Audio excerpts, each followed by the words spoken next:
പാച്ചൂസിൻ്റെ പുതിയൊരു വീഡിയോയിലേക്ക് എല്ലാവർക്കും സ്വാഗതം.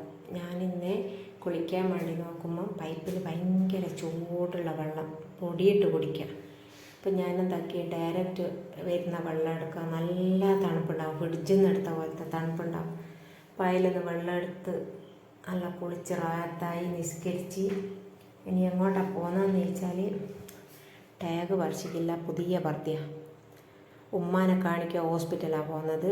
ഞാനിന്ന് രാവിലെ മേലെ മൂത്ത ആങ്ങളുടെ പുരയിലേക്ക് പോയത് വേറൊരു കാരണത്തിനും കൂടിയാണ്.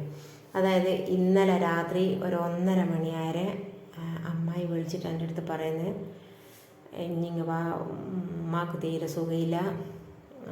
അങ്ങനെ ഉണ്ടാവലുണ്ട്. ചില ദിവസം ഉമ്മ ഉറങ്ങാത്ത ദിവസം ഉണ്ടാവുന്നിട്ട് ഉമ്മക്കെന്തോ സുഖമില്ല ഉണ്ടാവും. ഉമ്മ ഇങ്ങനെ വിചാരിക്കും ഞാൻ മരിക്കുന്ന, ഞാൻ ആരെത്തെങ്കിലും എത്തട്ടെ. അങ്ങനെ ഇഞ്ഞിങ്ങ് വാ, അങ്ങനെയെല്ലാം കളിക്കുന്നുണ്ടെന്ന്. അപ്പം ഞാൻ പറഞ്ഞു ഇപ്പം പഠിച്ചോനെ എങ്ങനെയല്ലോ ഉറക്ക് വന്നതാണ്.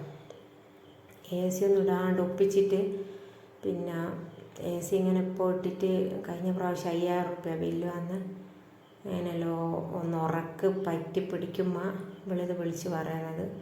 ഞാൻ പറഞ്ഞു ഞാൻ വരുന്നുണ്ട് എന്ന് പറഞ്ഞേക്ക്, നിങ്ങളെന്തെങ്കിലും എല്ലാം ആക്കിയിട്ട് അവിടെ നിർപ്പിക്ക്, രാവിലെ എന്തെങ്കിലും ചെയ്യാമെന്ന്. ഞാൻ രാവിലെ അങ്ങ് വരുന്നത് തന്നെ. അപ്പോൾ അവന്മാർ പറഞ്ഞ് അവൾ വരുന്നുണ്ടെന്നെല്ലാം പറഞ്ഞ് അങ്ങനെല്ലാം ഉറക്കി. രാവിലെ ഞാൻ അതിനും കൂടിയാണ് പോയത്. ഞാൻ ചെല്ലുമ്പോഴത്തേക്ക് ടോക്കൺ എടുത്ത് വെച്ചിട്ട് ഏതോ ഒരു ഡോക്ടർക്ക് കാണിക്കാൻ വേണ്ടിയിട്ട്. പിന്നെ അങ്ങനെ 3:30 മണിക്കേക്ക് ഓട്ടോറിക്ഷ വരുമെന്ന് പറഞ്ഞിട്ടുണ്ട്. നമ്മളങ്ങനെ ഇതാ ഒരുങ്ങി പിടിച്ച് പോന്ന. ഇങ്ങനെ ഇടയ്ക്കിടയ്ക്ക് ഉണ്ടായാലുണ്ട്. വേറെ പുറത്തെവിടെയെങ്കിലും പോയി ഉറങ്ങിയാൽ ഇങ്ങനെയാണ് പറയുക. 2 മണി 3 മണിക്കെല്ലാം പറഞ്ഞാൽ ഇപ്പം മരിക്കുന്ന തന്നെ ആരെത്തെങ്കിലും വെച്ചാൽ മെയിനായിട്ട് തറവാടിപ്പം പറിച്ചത് കൊണ്ട് എൻ്റെ പേരാ പറയുക. ഞാൻ അടുത്തേക്ക് ആക്കിത്താകെന്ന് പറയും. മറ്റുള്ളവർക്കെല്ലാം ഒരു ഇടങ്ങാറായി പോന്നേന്. ഈ ഉംറക്ക് പോയോലൊന്നും വന്ന് കിട്ടിയാൽ മതിയേനും. നമ്മളിപ്പോൾ അടുപ്പിരുന്ന പറയാ, എന്നാൽ കുറേ ഒരു ആശ്വാസം ഉണ്ടാവേനും.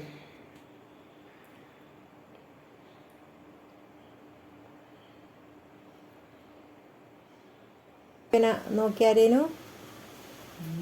ഞാൻ ഇന്നലെ ആരെടുത്തേനും പോകണമെന്ന് പറഞ്ഞ അല്ലല്ല വിളിച്ചു നോക്കിയിട്ട് കിട്ടാണ്ടെന്ന് ഓട്ടോറിക്ഷയ്ക്ക് വെയിറ്റ് ചെയ്ത് നിൽക്കുന്നത്.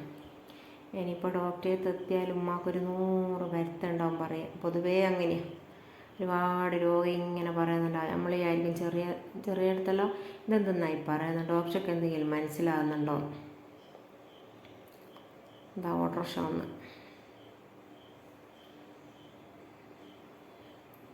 കാലും വന്ന് എന്തോ പുഴച്ചിലെടുക്കുന്ന പൊരുവാച്ചിലെടുക്കുന്ന അങ്ങനെയല്ല പറയാം. പിന്നെ എന്നിട്ട് ഇപ്പോൾ ആ ഒരു പ്രായമെല്ലാം നോക്കുമ്പോൾ ഒരു 35-40 വയസ്സിലേ പറയുന്നു അങ്ങനത്തെ എല്ലാം അസുഖം പറയും. ഇപ്പോൾ ആ ഒരു സമയം നോക്കുമ്പോൾ നമുക്കെല്ലാം അതന്നെ വന്ന് കാലിൻ്റെ അടിയിൽ നിന്ന് പുഴച്ചിലെടുക്കുന്നുണ്ടാവും. പൊരുവാച്ചൽ എന്ന് പറയുന്ന ശരിക്കൊരു ശരീരം മൊത്തം ഒരു പുഴച്ചിലെടുക്കും പോലെ ആകുന്നുണ്ടാവും. അതിൽ ഇപ്പോൾ നമുക്ക് നമ്മളെ ശരീരത്തിന് ആ ഒരു അസുഖം വന്നേരെ ഉമ്മ പറഞ്ഞാലും കറക്റ്റാണ് ഇപ്പം മനസ്സിലാകുന്നുണ്ട്.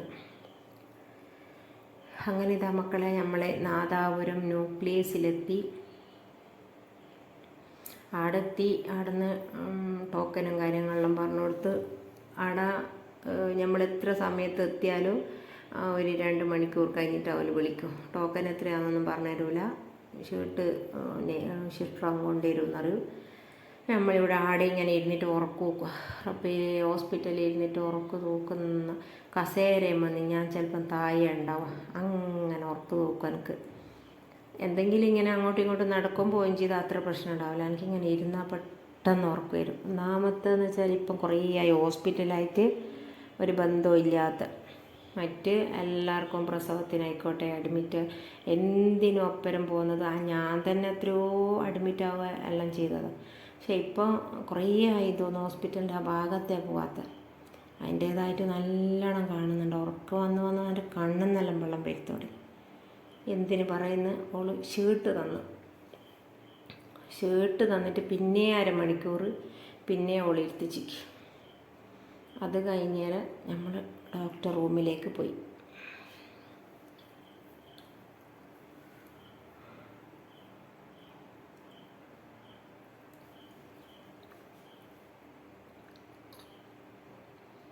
മരുന്നും കൊണ്ടുവന്ന ഒരാളുണ്ടേനും അവരുടെ കൂടെ നമ്മളങ്ങ് പോയത്. ഡോക്ടർ കുറേ സമയം ഉമ്മാനോടെല്ലാം ഇങ്ങനെ ചോദിച്ചു, ഷുഗറിൻ്റെ പ്രഷറിൻ്റെ എല്ലാം ചോദിച്ച് ഗുളിക കുടിക്കേണ്ടതും, പിന്നെ പ്രായമുള്ള സമയത്ത് ഷുഗർ വന്നാൽ പ്രശ്നമൊന്നുമില്ല, അതിനെ ബേജാറാന്ന്, അങ്ങനെ കുറേ കാര്യങ്ങളെല്ലാം പറഞ്ഞ് ഉമ്മാക്ക് ക്ലാസ് എടുത്ത് കൊടുത്ത് എനിക്കൊന്ന് ശരിക്കൊരു 10 മിനിറ്റ് ഉമ്മാനെ നോക്കുകയും ഉമ്മാക്ക് ഇങ്ങനെ മോട്ടിവേഷൻ കൊടുക്കുകയും ചെയ്തു. ഉമ്മാക്ക് മാങ്ങയെല്ലാം ഭയങ്കര ഇഷ്ടമായി. ഇപ്പം ഷുഗറാന്ന് പറഞ്ഞിട്ട് മാങ്ങയൊന്നും തിന്നുന്നില്ല. അപ്പം എല്ലാം ഡോക്ടർ ഇങ്ങനെ കുറേ എല്ലാം പറഞ്ഞ് മനസ്സിലാക്കി കൊടുത്ത് അങ്ങനെ നമ്മളവിടെ നിന്ന് ഇറങ്ങി ഷീട്ട് മെഡിക്കൽ ഷോപ്പിൽ കൊടുത്തു. ഇപ്പം കുറച്ച് തിരക്കെല്ലാം കുറവുണ്ടെന്ന് തോന്നുന്നുണ്ട്. അവിടെ ഭയങ്കര തിരക്കുണ്ടാവില്ല. നമുക്കൊരു കോഴിക്കോടെല്ലാം പോയിട്ട് ഇങ്ങ് ഒരാടെ ഷീട്ടും കൊടുത്തിട്ട് അങ്ങനെ അവിടുന്ന് മരുന്നെല്ലാം വാങ്ങിച്ച്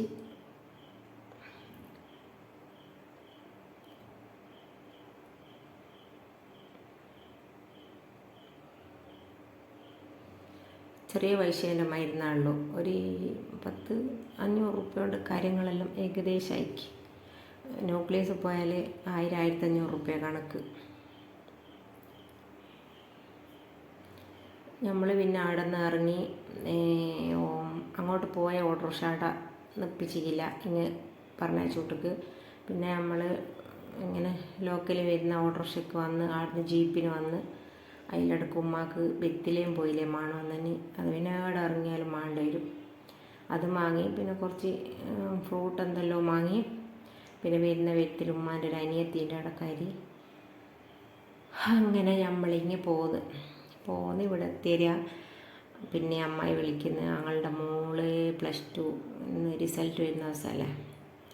ഓൾറെഡി റിസൾട്ടെല്ലാം വന്നിക്ക്. പിന്നെ അവിടെ ആരെല്ലാം വന്നിക്കേനു. അപ്പോൾ അൽഫാമും പൊറോട്ട എല്ലാം ഉണ്ട്, ഇനി എന്തായാലും ചായ കുടിക്കാൻ പാന്ന് പറഞ്ഞ് അങ്ങനെ പോയിട്ട് അവിടെ അൽഫാമും പൊറോട്ടയും എല്ലാം അടിച്ച് മാറി വന്ന്. അപ്പോൾ ഇത്രയൊക്കെ തന്നെയാണ് എൻ്റെ വീഡിയോ ഉള്ളൂ. വീഡിയോ ഇഷ്ടമായി ലൈക്ക് ചെയ്യുക, കമൻറ്റ് ചെയ്യുക. അപ്പോൾ ഞാൻ പറഞ്ഞതുപോലെ എൻ്റെ വിജയം നിങ്ങൾ ഓരോരുത്തരുടെയും